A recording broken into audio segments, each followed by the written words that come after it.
नमस्कार मैत्रिणींनो, तर थंबनेलवरून तुम्हाला कळालंच असेल तर आज आपण 5 मिनिटांमध्ये तयार होणारा मेकअप लुक करणार आहोत। जर कुठे छोट्या मोठ्या कार्यक्रमांसाठी जायचं असेल आणि डेली ऑफिससाठी जायचं असेल तर हा मेकअप लुक आपण तयार करणार आहोत। तर सर्वात आधी मी फेस वॉश करून घेतलेला आहे। मी माझ्या चेहऱ्यावर आधी काहीच अप्लाय केलेलं नाही आणि फेस वॉश झाल्यानंतर आपण मेकअप लुकला सुरुवात करणार आहोत।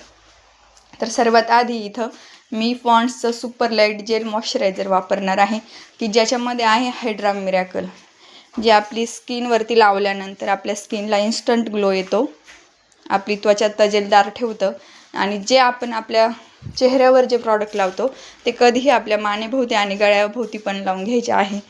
तर इथे मी त्यानंतर लावणार आहे हा मेकअप लुक मी डेसाठी करणार आहे। तर मी सनस्क्रीन लावून घेणार आहे इथं माझ्याकडे, आणि तुमच्याकडे जे आहे ते सनस्क्रीन तुम्ही वापरू शकता, पण सनस्क्रीन अजिबात स्किप करायचं नाही उन्हामध्ये जर जायचं असेल तर। तर इथं माझ्याकडे मँगो डी10चं डॉट अँड कीचं सनस्क्रीन आहे, ते लावून घेतल्यानंतर थोडं सुकू द्यायचं आपल्या स्किनवरती ते। त्याच्यानंतर इथं मी लॅक्मे ब्युटीची फेस पावडर लावणार आहे, जी की ऑइल कंट्रोल करते आपल्या चेहऱ्यावरचं आणि जिच्यामध्ये पण SPF 30++ आहे। आणि ती कॉम्पॅक्ट पावडर लावल्यानंतर आपल्या चेहऱ्यावर इन्स्टंट ग्लो येतो। अजिबात BB क्रीम किंवा CC क्रीम किंवा फाउंडेशन लावायची गरज नाही, एवढी छान ही कॉम्पॅक्ट पावडर काम करते आपल्या स्किनवरती। तर याच्यामध्ये आहे 2 शेड, तर एक डेसाठी आहे आणि एक नाईटसाठी आहे। नाईटसाठी जो आहे तो पण छान लुक करतो, आपला शाईन करतो चेहरा नाईटसाठी लावल्यानंतर। तर इथे मी डेसाठी मेकअप करणार आहे, तर मी हा 1 नंबरचा शेड लावून घेणार आहे,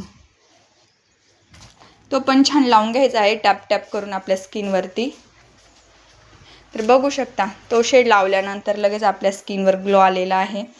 त्यानंतर मी लावणार आहे लिप बाम। लिप बाम तर सगळेच लावतात, ज्याने आपले होठ मॉइश्चरायझर करतं।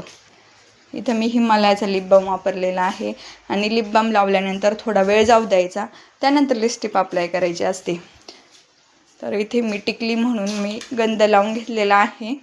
तुम्हाला जर टिकली लावायला आवडत असेल लावा, नाहीतर मग स्किप करू शकता। तर ते झाल्यानंतर इथे मी माझे आयब्रो फिल करून घेणार आहे। माझ्याकडे आहे आयब्रो पेन्सिल जी ब्राऊन आहे, तर मी ब्लॅक आयब्रो पेन्सिल वापरत नाही। ब्राऊन लावल्यानंतर वाटत पण नाही का आपण आयब्रो सेट केलेले आहे आपले। तर इथे मी माझे आयब्रो सेट करून घेणार आहे आणि त्याच पेन्सिलच्या दुसऱ्या टोकाला माझ्याकडे एकदम छोटा असा ब्रश आहे, त्याने मी माझे आयब्रो सेट करून घेणार आहे। आयब्रो सेट केल्यानंतर पण छान लुक येतो आपला। जर तुम्हाला काजळ लावायला आवडत असेल तर तुम्ही काजळ पण लावू शकता। त्यानंतर मी इथे आता ओठांवर लिपस्टिक अप्लाय करून घेणार आहे। माझ्याकडे आहे हुडा ब्युटीची मॅट लिपस्टिक, ती पण मी थोडीशीच अप्लाय करणार आहे, खूप जाड आणि असा थर द्यायचा नाही लिपस्टिकचा, खूप थोडी अप्लाय करायची आणि आपल्या ओठांवर स्प्रेड करून घ्यायची आहे, कारण की आपण लिप बाम लावलेला आहे तर ती आपल्या ओठांवर लगेच शाईन करायला सुरुवात करते लिप बाममुळे।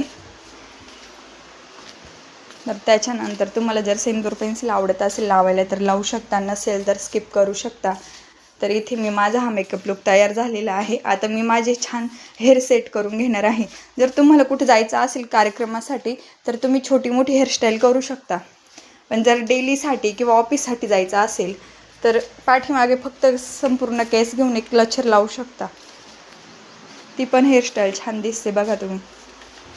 तर इथे हा माझा पूर्ण मेकअप लुक कंप्लीट झालेला आहे। जर तुम्हाला आवडला असेल तर मला कमेंट करून नक्की सांगा, आणि माझा व्हिडिओ जर आवडला असेल तर व्हिडिओला लाईक, शेअर आणि सबस्क्राईब करू शकता। धन्यवाद मैत्रिणींनो, आणि मला कमेंट करून नक्की सांगा हा माझा मेकअप लुक आजचा तुम्हाला आवडलेला आहे का। चलो बाय।